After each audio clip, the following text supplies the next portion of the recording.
what God can do in your life. See what God can do in your life. Don't necessarily ask God to change your wife, but ask God to change yourself. Don't necessarily ask God to change your kids, but ask God to change your attitude towards your kids.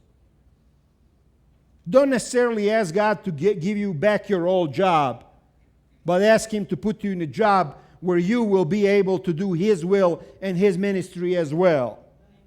You see what I'm saying? In the Message Bible, Ephesians 3:20 says, God can do anything. Far more than you could ever imagine or guess or request, even in your wildest dreams. God can do anything. He can do much more than you can ever imagine. You know what I found out one of these days? I found out that God has more solutions to my problem than I have problems. God has more solutions to one of my problems than I could ever imagine. And you look at your life and you look at your problem and you say to yourself, how am I going to do this? How am I going to figure this out? How am I going to get out of this problem? And you don't see a way out, and God has at that point, literally, 1 million different solutions to that same problem. But you're not looking at those solutions and you don't see them because you're focused on your problem. Everybody lives on one of two levels. What I can do and what God can do. Which level do you live on? Most people live on this level, what it is that I can do.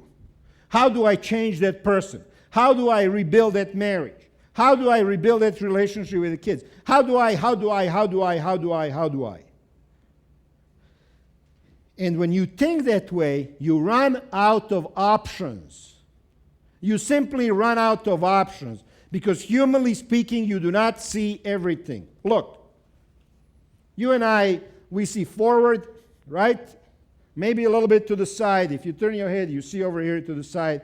You see over here to the side. I have no clue what's on that screen behind me right now unless I go and turn around. You see? So how limited is that? I can see forward and I can see to the side a little bit. About this is my view. I can understand things a little bit, right? I can understand maybe 1% of why things happen in my life in a certain way.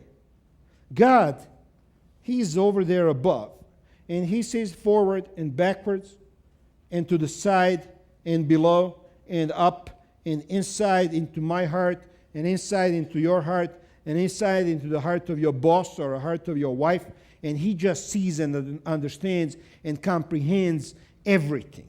And then, on top of that, He knows the past and He knows the future. And He knows how things are going to turn out, and He knows how you need to act and react. I mean, you have there a resource that is just impossible to even describe. I can't describe it because I don't even understand it. You see what I'm saying? I don't understand how God does things, but I know that He's a supernatural being, and I know that we need to rely on Him. And I know that we need to focus on what can God do in my life? What can He do in your life? If you just close your eyes for a second and you ask yourself, how can God solve my problems? If I focus my heart on Him, if I focus my life on Him, what would He do to fix this particular problem?